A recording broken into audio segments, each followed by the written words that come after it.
mention the woman in Cumberland, Maryland, Marguerite Richards, who is a piano teacher of a young 13-year-old, inspired me to go into music.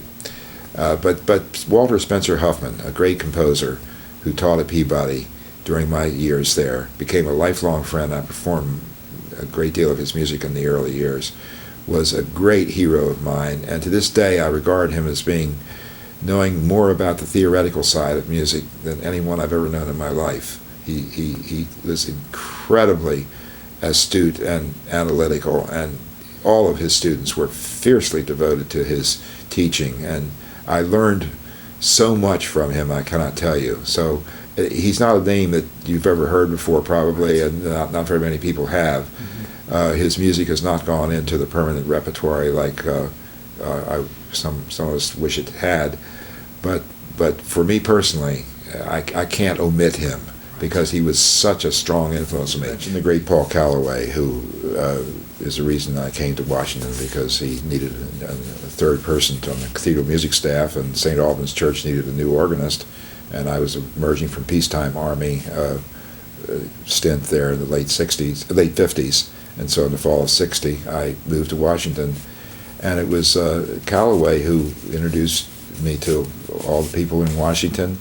He's the one who introduced me really to Leonard Bernstein, because when came time for a professional chorus to be assembled for Mass, which opened the Kennedy Center, Calloway was asked by Bernstein to do it, but he was already committed to one of his obligations in New England. I don't know whether it was the Lake George Opera Company or Tanglewood. I think it might have been Tanglewood, where he was working in the choral department up there, and he was already tied up for the period of time he would have needed to rehearse and thing, and he recommended me, and I accepted that engagement with great eagerness, and that was the start of my relationship with Leonard Bernstein.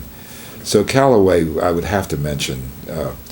Now, everyone else I'm a person who very much admires people who do their job well. There have been a number of conductors outside of the National Symphony Orchestra that have come in and guest conducted, such as Robert Shaw. We did a number of things with Robert Shaw, and in the past several years we've done several things with Valery Gergiev of great fame from the Mariinsky Theater in St. Petersburg. And also the Yuri Temirkanov is a person that I have a particularly strong admiration for. During his Baltimore Symphony years, I would go over often just to watch him rehearse and to polish up some some corner of the musical fabric that had just never been buffed up so beautifully before in my experience, And we had the opportunity of working with him several times, chorally too. I remember. Over in Baltimore and in Washington, because we had a wonderful thing going where we would take the concert they gave there and gauge them for a run out on our series in Washington, and that was a lovely relationship that we had during some of those Temirkanov years. Leonard Slatkin is a person of a special interest to me because he's such a really wonderful conductor. He really is always, in my experience, tremendously well prepared. He's extremely consistent and reliable and courteous. He doesn't have the Russian bear hugging and my beloved is not that. That's not the kind of thing. But he does have a heart there, and he has shown that in various ways here and there during the course of our friendship with him. Both, I speak for all of our members of the Choral Society, all of them adore him, and myself as well. And as a matter of fact, we'll be working with him at the end of August in Lyon, France, where he's the director of the orchestra there. Wonderful. In a performance of the Berlioz Requiem, along with two choirs from Europe joining our choir. And there have been great singers I've had the privilege of working with. I had the opportunity to play the piano in the Kochel 505 of Mozart with no less than Elizabeth Schwarzkopf. That was one of the half-dozen performance highlights. I was substituted for Russell Woolen in the 60s for a period of time as pianist for the symphony. And that was one of the things. That was probably my highlight in that little stint. And, I've actually accompanied Leontine Price on a couple occasions and things. So I've had a goodly time with a lot of really, really very wonderful people. And the experience, it never varies when you're at the very, very top like some of these people are. They're just as accessible and nice and down home as you'd ever want to expect. I was a symphony groupie and always have been, and I went to rehearsals when I first arrived in Washington in 1960. I just started right away going to all the rehearsals I could, and I loved orchestral music, and I loved orchestral musicians, and I became very friendly with Howard Mitchell. I found him to be a very, very clean and decisive conductor and everything, and I've had the privilege of working with all the conductors since. Through the history of the symphony. The only person I didn't work with, I guess, would be Hans Kindler. I wasn't around that early. Right. But I was very, very excited about Dorati when he came, and he and I got along very well. And he's another one of those people who managed to make you feel equal when you talk to him, more than any other conductor that I've worked with. And he tended to want my opinion on things. I mean, he came to me when we did the Roberto Gerhardt setting of The Plague on the novel by Camus. He said he wanted me to look at the score and tell me whether I thought that the Choral Arts Society would be the right chorus for it, or could handle it. And I took it home and took that question very seriously. And I did call him back and said, yes, I think we could handle it. And I made my own special edition of it. Because it was written in a double language, the French and English, and each of these two parts had their independent and sometimes different stemmings, up or down, depending on which language. And it was hard as a dickens to read one language and screen out the other. And so I made an edition for the language that we were using, and it was subsequently used, by the way, by Margaret Hillis with the Chicago Symphony. In their performances of the Plague up there. It was either with the Chicago Symphony or with her community orchestra or some kind of orchestra out of town she had. But she had done the work, and I know that she and I shared things. She took like 45 minutes or an hour or so on the phone with me one night to go through the score and tell me where all the hard places were, and then I made my own edition of it and sent her the masters, and she wrote back and said, "Thank you so much. This is so much easier and clearer." And so anyone who's listening to this interview and wants to do the Roberto Gerhardt Plague, I have the really good masters for the choral scores.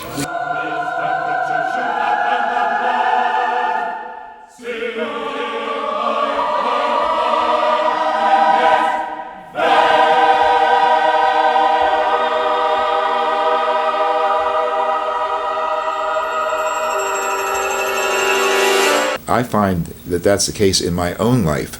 Sometimes, I'm now 76 years old, and, I don't have quite the 14 and 16 hour a day energy that I had as a youngster.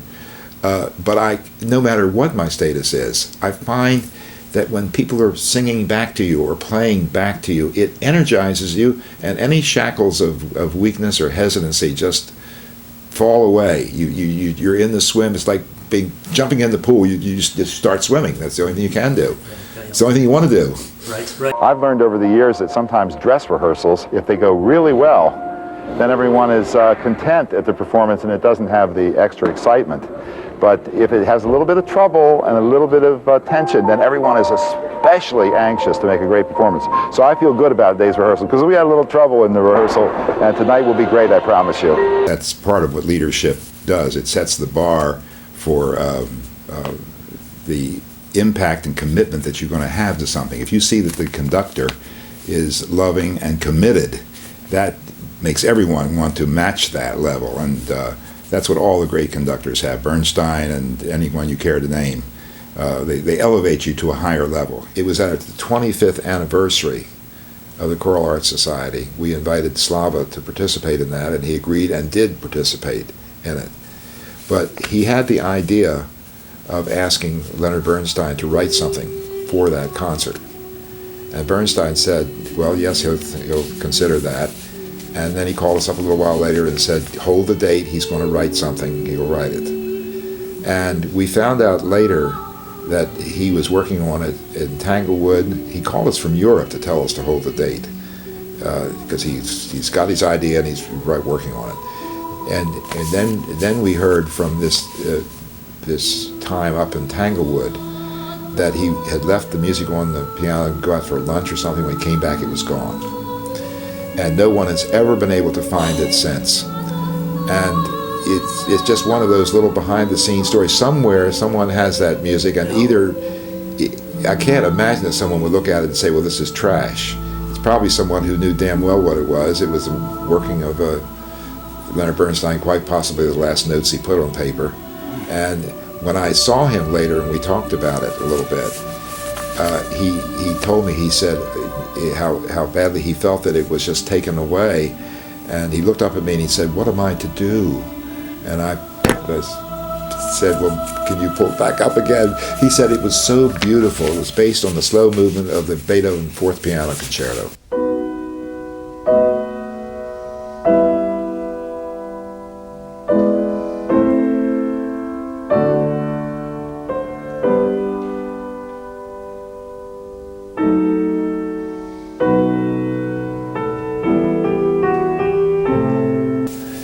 So beautiful, he said, and it never happened. And then the very last time I ever saw him, he brought the subject up again, and he said, Norman, I could write you a piece, but I didn't want to write just any piece.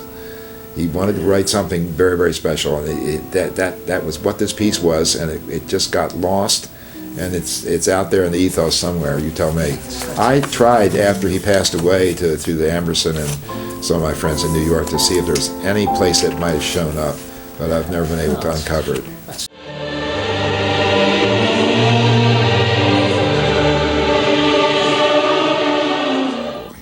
And as far as treating me any differently than anyone else, I think that he's a person that regarded everyone kind of equally. We're all God's children, and God loves us all equally, and so why should he do otherwise? He and I never had a philosophical conversation about this, but he certainly exemplified that basic principle of life, which I certainly adhere to.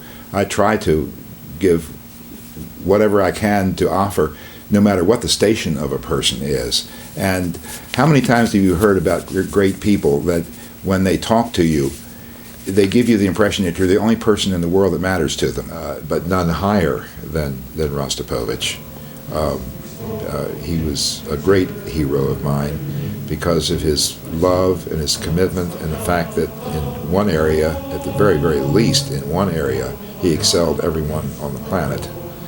It was his ability to play the cello in a way that dazzled everyone, starting with all the cellists in the world, and on over to anyone you care to name, who's just marveled at the miracles he could produce with that instrument, which is such a gorgeous and beautiful sound. And there was a Rostropovich tone, and I have no understanding of how it's achieved.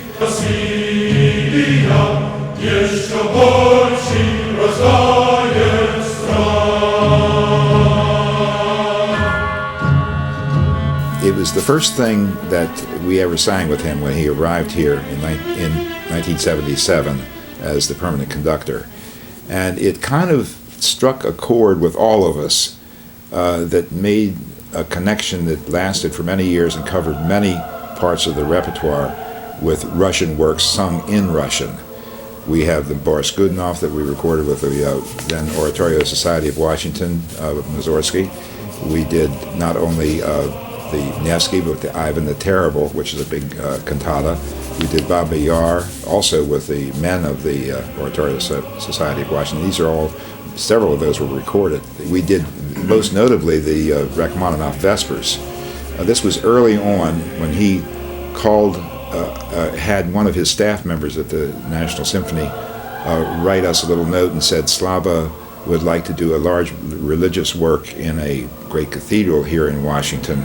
And I think this was still during his exiled period, and he was missing very much his Russian roots, and especially his Russian religious roots and spiritual roots. And we responded, of course, very eagerly, and I suggested to him the Rachmaninoff Vespers, who most which most people regard as being the greatest Russian liturgical choral work for a cappella use in services.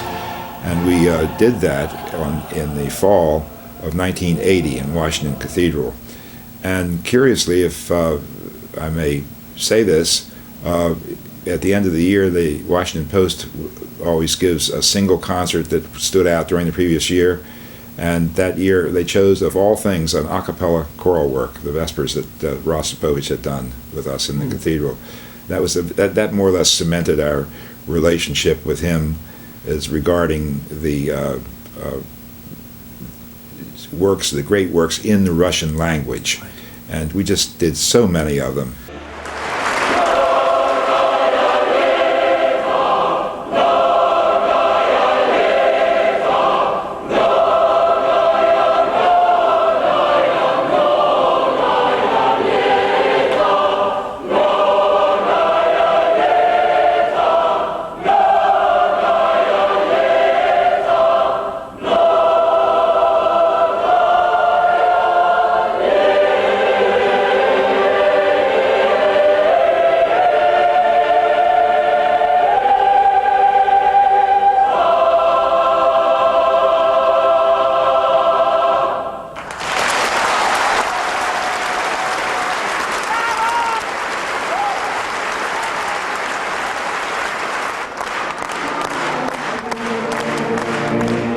His performances of the Vespers of Rachmaninoff, which we've performed many times since, including just a couple years ago, we did another complete performance of them, and the War Requiem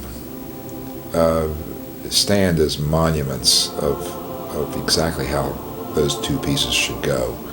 And one of his performances, the second one, I think we only did 2 full War Requiems with him, but the second involved the presence of one of our children, our son Matthew, who was a cathedral choir boy and sang in that performance. And so I used that opportunity to spend time with our son and explain to him, he's a budding musician himself and a very accomplished musician now as a fully adult man, and explaining to him about the Wilfred Owen poems and the workmanship and design of the thing so that he could fully understand that. And Slava took a interest in our son and inscribed one of the cathedral hymnals to him with his signature and a little note or something inside. And it was very, very touching and very emotional for me to see the next generation being exposed to this level of greatness. Because we performed War Requiem with Slava, and of course Galina was the soprano for that. And so I got to know her pretty well. We had a lovely friendship, she and I. The other big thing that she sang with us was the Penderecki Polish Requiem. And that was a very controversial type of situation there. I don't know whether you want to get into this in this thing, so I'll just warn you in advance. During the rehearsals of that, yes, we saw a little down home between Rostropovich and Galina, because the soprano part was incredibly demanding, and she wasn't getting all of it just exactly the way it had to be, and so the two of them had added a little bit in the course of those rehearsals. Were you in the orchestra during that? I wasn't. Yeah, well, it was interesting to see, because it was very, very lightly veiled. It was not overt and like people jumping off podiums and going over and assaulting or anything like that. But it was no, you must. Yeah.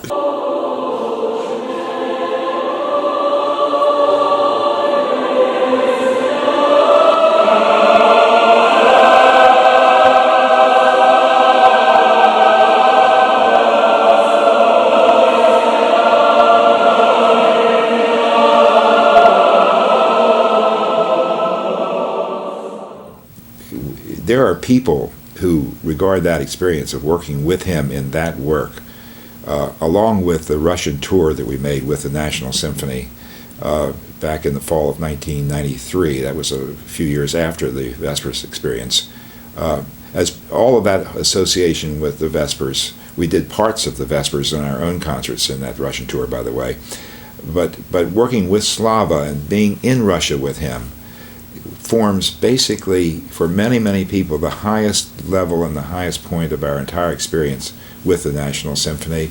We talked about Britten on a number of occasions, especially during the time when we did our first war requiem with him, which was the first war requiem after Britten died. That was the one with Galena and Peter Pears. That was very memorable for all of us to hear both of them in the original cast. Dietrich Fischer-Dieskau was not available, and John Shirley-Quirk, who's a master of the English language, was a perfect substitute, and that was the beginning of a lovely friendship, that performance with John Shirley-Quirk. He's a wonderful artist. I mean, we're all crazy about the War Requiem because, I mean, certainly in the choral field, it's arguably the greatest choral work of the 20th century. I mean, I can't think of any greater. And I remember him talking to me about, for example, the Agnus Dei, which is the descending minor scale and the ascending major scale, alternating, you know, in 5/16, I think is the time signature, or 5/8, whatever the time signature is. And Peter Pears sang it, and Slava was just enamored by the fact that a compositional schemata was so gloriously flexible with such an incredibly simple underpinning. And so his comment about Britten, his mastery of, the greatest composers are the ones that have mastery of the simplest materials. And that's certainly a true statement about Britten or Mozart or whomever you care to name. Has to be way over into the thing. Has to be more excited than ever when you're pianissimo. Has to be frantic with excitement when you're pianissimo. Most conductors use non-musical terms. What do you mean when you say something simple like sing more with warmth, more warmth? Well, warmth is a temperature adjective, you know, and but everyone knew right away that a little more vibrato, a little more human investment in the tone, get your soul behind it and not just the voice.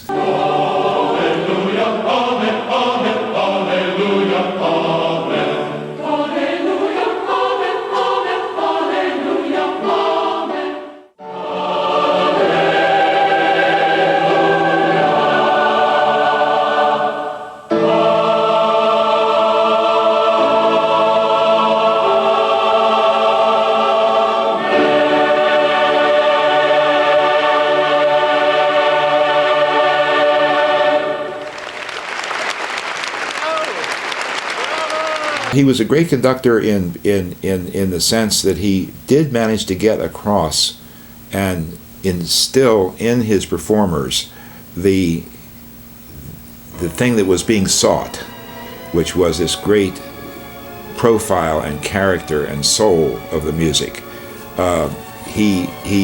Some people thought that he looked a little uncomfortable with this or that gesture or something, but this never really bothered me, and I don't think any of our singers, because we always knew pretty much what he wanted to do. But he was not the classical conductor in the mold of, say, Laurent Mazel, who is such a magician with a stick that he could stand there and without even any personality projecting and get the orchestra to sound like $1 million. And it's just been wonderful over his life, by the way, just if I can mention this parenthetically, to see how he has warmed up in his older years, and it's gotten to the point where orchestras, if I'm not mistaken, and you'd be able to tell me better than anyone, have really grown to respond to him more and more and just love playing for him because they just feel comfortable.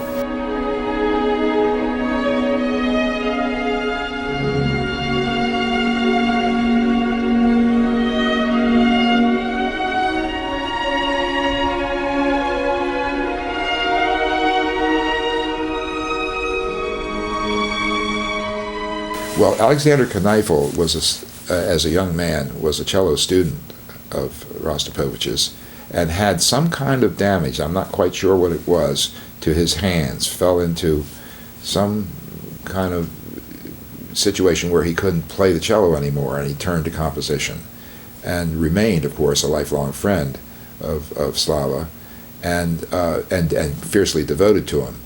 And somehow the two of them got together and agreed that Kifil would write a piece for him, and it was a rather long piece, and very, very slow and drawn out, scored for it was the frontispiece of the score said it was scored for solo cello and 4 choirs and cathedral, because the cathedral was part of the performing requirement because of the echo nature of the work, where strands of sound from choir A on one of the far corners would wisp out over a period of time and then be picked up gradually by a second choir in another remote area.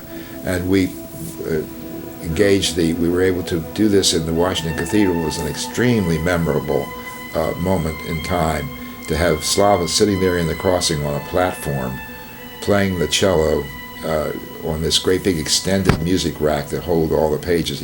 I don't think he had a page turner for the performance. And I was down off to the side conducting the choirs in each of the 2 concepts, each of the 2 transepts, the side branches of the cathedral. And then there was a small children's choir up in the front of the doing with closed circuit television with one of the cathedral staff. It was one of the cathedral choirs. And the transept choirs and the rear choir were parts of the Choral Arts Society, and we had a subconductor at the rear for that. So it was a really logistical thing. And I was up there just sort of keeping the beat going, and that everyone could see me, the conductors, subconductors see me, the closed circuit TV. And it was quite a little production. And we all wondered, how could this ever be done effectively on recording? But Erato got very interested in this and came, and the bottom line is they recorded it and issued it. And I don't know whether it's still available or not. They renamed the work Make Me Drunk with Your Kisses. Now, chapter 8 refers to the Book of Solomon in the Bible, which has 8 chapters.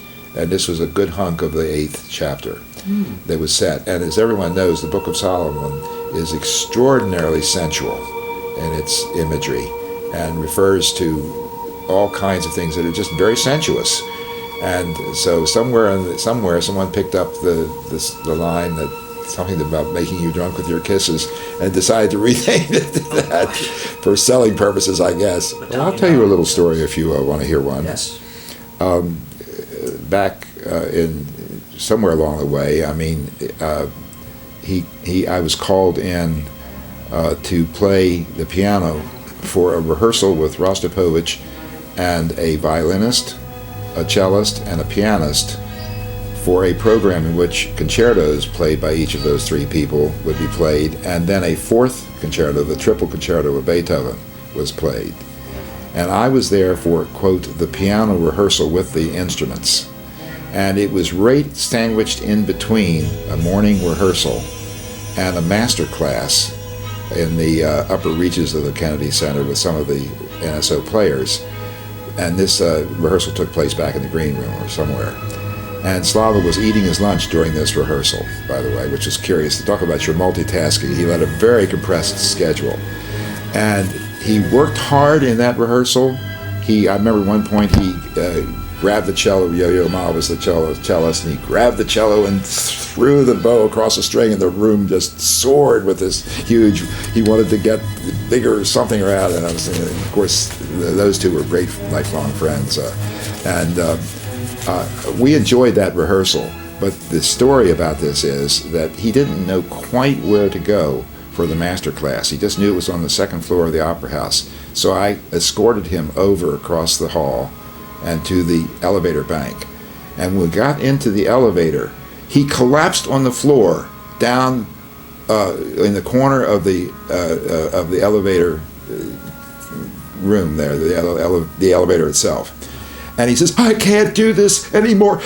He had just finished a concert, I think, the night before, where he had conducted and played at this, and he doing both things in the same concert. He said, I can't play and conduct in the same concert anymore. And then he gave this charade. He stood up and he raised his arms like he was conducting and threw his hands to the heavens, and conducting. And then he crouched down in the corner again and drew the bow across an imaginary cello in front of him. And then he got to play and play. Then he jumped up again and gave he says, I can't do both. I can't do both at the same time. And just at about the time he was at the the crest of this demonstration, the elevator jolted to a stop and the door opened. And he just put on that beatific face of his and said to the people who were just standing there about to come and get him, I think he might have been a minute or two late, "Oh, my beloved," and he reached out, and you would have thought that there was nothing that had happened. And I had been the single observer of this major charade of how he couldn't do these two things in one night anymore, you know.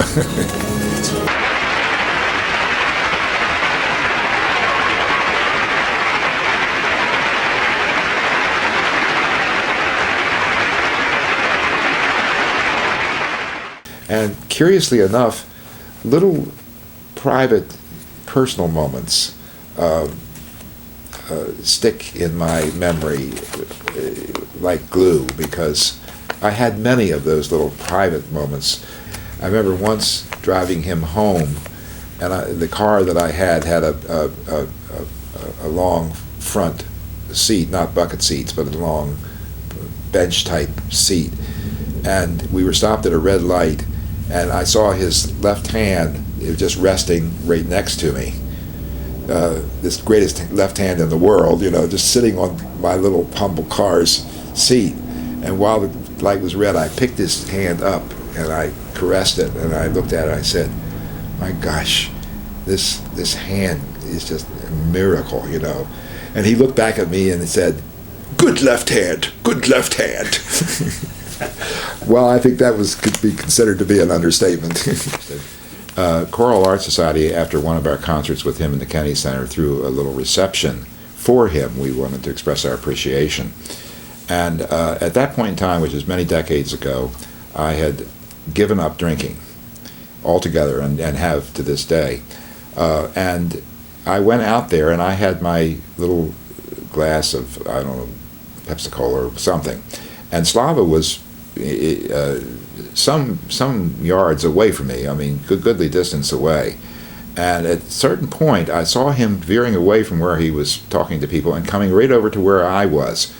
And I asked someone real quickly to get me something that looked like a drink, you know, say, "Get me some ginger ale or something." And someone managed to get this little glass of ginger ale in my hand. And he came over to me and he said, "What do we have here? This ginger ale, throw that away." He took it out of my hands, threw it into one of the bushes, and then he had this vicious bottle of some kind of red vodka or something that he filled up some kind of a milk glass size thing and forced me to take a sip of it. I did take a sip or two of it, you know, and it had no effect on me whatsoever, but it was vintage. And actually, Steve, there was one other incident of the same nature. I won't bore you with all the details, but he actually forced me to take a little bit of, because he did not like the idea that we were not drinking together, you know. To this day, I feel like maybe I might have in some way insulted him or hurt his feelings by, like, how can you refuse a drink with someone who wants to drink with you, you know? Because I certainly would never have hurt his feelings or been callous towards him in any way. I adored him. And when he was gone, I mean, it was like some great big thing had passed by in your life and overwhelmed you and was gone on to another place. I mean, he'll never die. I mean, he'll live in the hearts of everyone who ever knew him or remembered him or anything like that. And I don't believe that people ever die anyway, so now we're getting into my opinions, which are irrelevant to this.